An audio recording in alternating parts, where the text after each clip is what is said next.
जिस शख्स को मुनीर ने 2 साल से डेथ सेल में रखा है, उस इमरान खान के लिए अब खुली बगावत का ऐलान हो चुका है। सबसे पहले आप इन तस्वीरों को देखिए, इन तस्वीरों को आपको देखना चाहिए। साल 2023 की तस्वीरें हैं जब इमरान खान की गिरफ्तारी हुई थी, जिसके बाद जमकर हिंसा फैली थी। पूरा पाकिस्तान आग की लपटों में घिरा था। लोग सड़कों पर खुलेआम बंदूक चला रहे थे, बारूद बरसा रहे थे, और मुनीर ने पाकिस्तान को उसी दौर में अब लग रहा है फिर से लाकर खड़ा कर दिया। पाकिस्तान में फिर जंग ऐसे हालात बनते हुए दिखाई दे रहे हैं, और वो दिन दूर नहीं है जब ऐसी तस्वीरें फिर देखने को मिल सकती हैं और मुल्क आग में झुलसता दिखाई दे सकता है। पाकिस्तान में फील्ड मार्शल की तानाशाही के खिलाफ किस तरह बगावत तेज हो गई है, आप इस तस्वीर से देखिए और समझिए। ये तस्वीरें कोहट से सामने आई हैं, जहां इमरान खान की रिहाई को लेकर लोग सड़कों पर उतर आए। देखिए कितनी बड़ी संख्या में, भारी गुस्से में हैं लोग। इनकी मांग है कि अगर नियाजी को रिहा नहीं किया गया तो अंजाम बुरा होगा। मुल्ला मुनीर और शहबाज की सत्ता विद्रोह में झुलस जाएगी, लोग कह रहे हैं।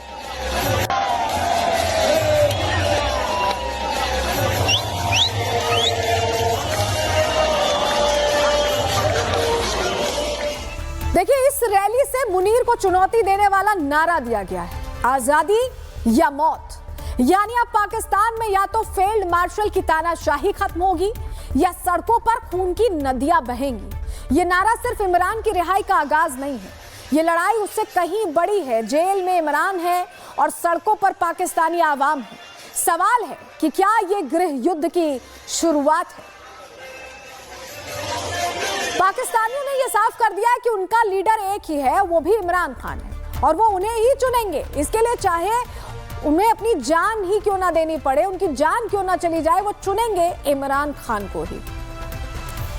इसका लीडर इमरान खान है, वो पाकिस्तान का कबूल तरीन मकबूल तरीन लीडर है, और उसने हमारी तरबियत की है। तो हम किसकी सुनेंगे, किसकी सुनेंगे? यहाँ पर पॉलिसी सिर्फ इमरान खान की चलेगी, यहाँ पर राज सिर्फ इमरान खान का होगा, और अवामी राज ही इमरान खान का राज है, और ये इंशाअल्लाह ताला हम आप सबको दिखाएंगे। मुनीर इमरान पर देशद्रोह का फंदा कसने की तैयारी कर रहा है, तो क्या नियाजी भी भुट्टो जैसा अंजाम होगा? जरदारी भुट्टो की बात करें हम, पाकिस्तानी आवाम फील्ड मार्शल के कारनामों से वाकिफ है, और इसलिए पाकिस्तान में सबसे खतरनाक नारा गूंज उठा है। तो क्या मुनीर की तानाशाही की अंत का वक्त आ गया है?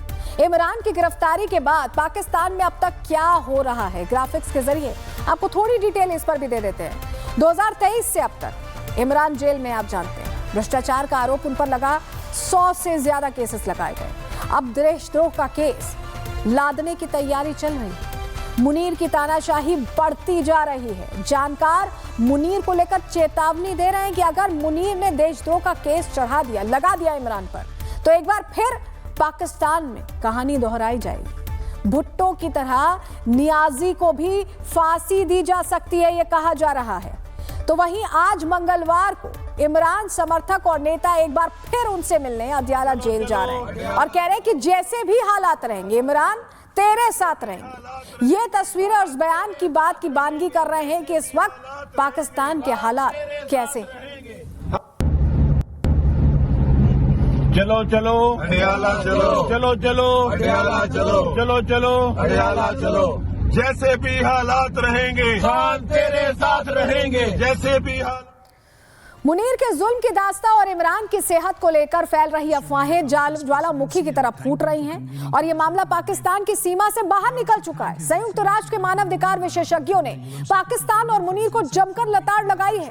भारत ने यूएन में पाकिस्तान के विभाजनकारी एजेंडे की आलोचना की और तीखा जवाब भी दिया। भारत ने कहा कि पाकिस्तान ऐसा देश है जो अपने एक प्रधानमंत्री को जेल में डाल देता है और अपने सेना प्रमुख को इम्यूनिटी देता रहता है। Pakistan, of course, has a unique way of respecting the will of its people by jailing a prime minister, by banning the ruling political party, and by letting its armed forces engineer a constitutional coup through the 27th Amendment and giving lifetime immunity to its chief of defense forces. समझ रहे हैं आप पाकिस्तान में क्या हो रहा है? मानवाधिकार विशेषज्ञों ने पाकिस्तान को मुनीर के तानाशाही भरे रवैये को कटघरे में लाकर खड़ा कर दिया है। मुनीर पर क्या क्या आरोप लगाए गए हैं आपको ग्राफिक्स के जरिए बताते हैं।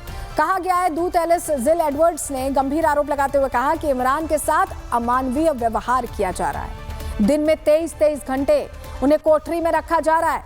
इमरान को जेल में एकदम अकेले रखा गया है। लंबे समय तक एकांतवास में रखना नियमों के विरुद्ध है।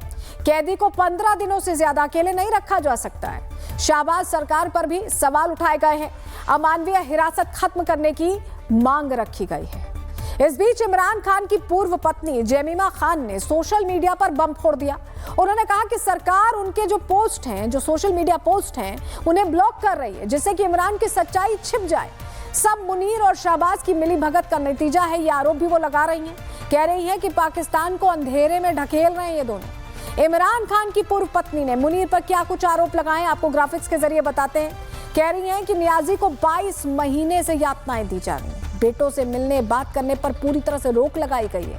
पाकिस्तानी मीडिया में इमरान का नाम बैन कर दिया गया है। राजनीतिक विरोध को कुचलने की कोशिश हो रही है। इमरान से जुड़ी पोस्ट दबाई जा रही है, ब्लॉक कर दी जा रही है। 2025 में उनका कहना है कि उनकी पोस्ट की रीच 97% गिर गई थी, यानी लगभग ना के बराबर। एक्स ही अन्याय पर बोलने की एकमात्र जगह यानी ट्विटर की बात कर रही हैं और एक्स पर उनके पोस्ट को दबाया ना जाए, ये मांग भी वो उठा रही हैं। एक तरफ जहां मुनीर को आग में झोंकने की पूरी तैयारी कर ली गई है, तो वहीं दूसरी तरफ पाकिस्तान की आतंकी गतिविधियों से पूरी दुनिया परेशान है। अब सवाल यह है कि आतंकी घटनाओं के पीछे एक कौम ही है। सवाल बड़ा है कि इसमें पाकिस्तान भी है, क्योंकि पूरी दुनिया में निर्दोष नागरिकों की जान लेने वाले कट्टरपंथी विचारधारा से संक्रमित आतंकवादियों का कनेक्शन पाकिस्तान से जरूर निकलता है और इस बार भी निकला है। सबसे पहले सिडनी के बॉन्डी बीच की आपको जरा तस्वीर दिखा देते हैं। आपने देखी होंगी, हालांकि वो तस्वीरें आपको याद भी होंगी, लेकिन एक बार फिर देख लीजिए। ये तस्वीर हर किसी को दहलाने वाली तस्वीर है। ऑस्ट्रेलिया में हुई इस आतंकी हमले का पाकिस्तान कनेक्शन क्लियरली सामने आया। हमने आपको कल भी प्रहार में बताया था। और अब जरा आपको पहलगाम हमले की भी तस्वीर दिखा देते हैं। देखिए, पहलगाम हमले की तस्वीर देखिए, जिसमें कई मासूमों की जान गई थी। धर्म पूछकर आतंकियों ने लोगों को मौत के घाट उतार दिया था और ये आतंकी हमला पाकिस्तान की साजिश निकला था जब जांच की गई। तो आतंक का मजहब होता है और उसके पीछे एक ही मुल्क का नाम सामने आता है, ये मानना पड़ेगा। लेकिन दुनिया भर में आतंक का बीज कहां-कहां बोया हुआ है, आपको ग्राफिक्स के जरिए बता देते हैं। कहां-कहां इस तरह की चीजें हुई, इस तरह की घटनाएं सामने आई हैं। कनेक्शन पाकिस्तान से और घटनाएं दूसरे देशों में। भारत, अमेरिका, रूस, Britain, France, Iran, Afghanistan, Italy, Germany, देखिए कोई देश अछूता नहीं है। और ये सारे देश जिस चीज से प्रभावित हैं, जिस बीमारी से प्रभावित हुए हैं, उसमें की रोल प्ले करता है पाकिस्तान। क्योंकि जो जहर बोते हैं ये मदरसों में, जो सिखाते हैं जिहाद, उसका वो नतीजा है कि अलग अलग देशों में इस तरह की घटनाएं होती हैं और कई देश बड़े उदारवादी बन जाते हैं और कहते हैं कि लोन वुल्फ अटैक।